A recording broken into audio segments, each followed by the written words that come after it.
اس کی تاریخ پر تھوڑی سی روشنی ڈالتا ہوں۔ طارق بن زیاد کا تعلق شمالی افریقہ کے بربر قبائل سے تھا۔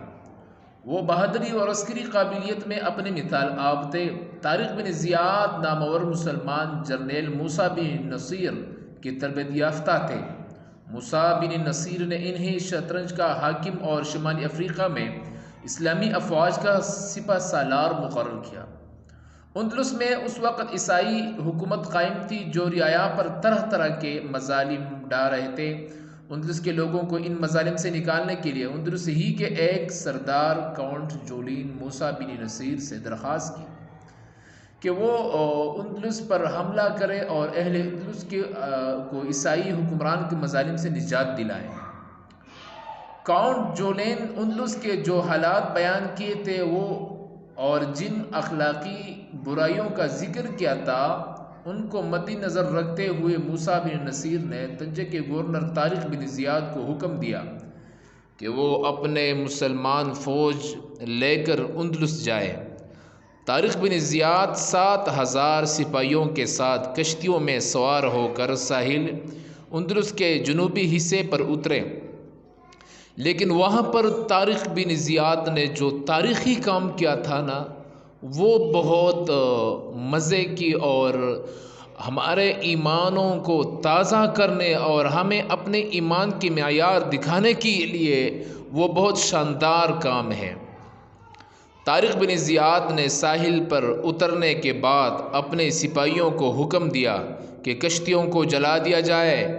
اس کے بعد انہوں نے سپاہیوں سے خطاب کرتے ہوئے فرمایا، اب واپس جانے کا کوئی راستہ نہیں رہا، تمہارے پیچھے سمندر ہے اور آگے دشمن کا ملک ہے۔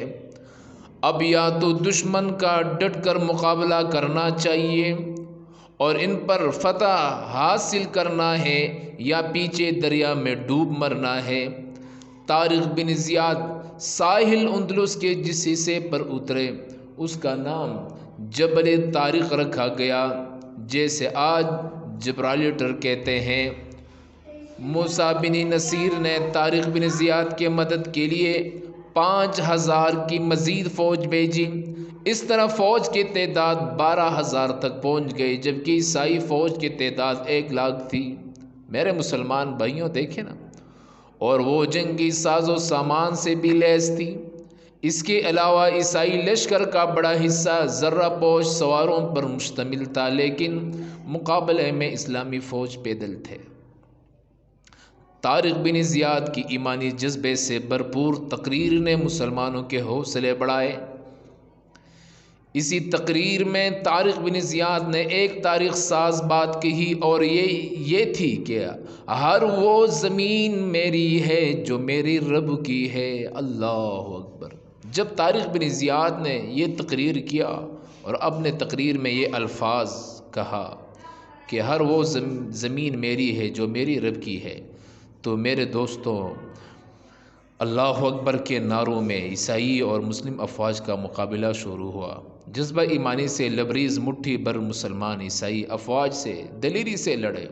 بادشاہ راڈرک جو کہ عیسائی فوج کا لیڈر تھا نا، میدان جنگ سے بھاگ گیا۔ عیسائی لشکر کو شکست اور مسلمانوں کو فتح ہوئی۔ یہ واقعہ 5 شوال 5 شوال اور 92 ہجری بمطابق 711 عیسوی کو پیش آیا۔ اس تاریخ سے اندلس میں اسلامی حکومت کی ابتدا ہوئی۔ طارق بن زیاد نے موسیٰ بن نصیر کو اس عظیم فتح کی خوشخبری دی، جس پر موسیٰ بن نصیر بہت خوش ہوئے۔ یہ طارق بن زیاد مسلمانوں کے عظیم جرنیل گزرے ہیں میرے دوستوں، لیکن کچھ حالات اور کچھ حالات آئے کہ اس کی وجہ سے آخر طارق بن زیاد کو ایک معقول معاوضہ دے کر ملک شام کی کسی شہر میں قیام پذیر ہونے کا حکم دیا۔ اسلام کے اس بہادر جرنیل نے شام کے ایک شہر میں گمنامی کی زندگی گزاری اور وہاں وفات پا گئی۔ اللہ تعالیٰ ان کے قبر پر کروڑوں رحمتیں نازل فرمائے، آمین۔ اصل میں اس کا میرا مقصد یہ تھا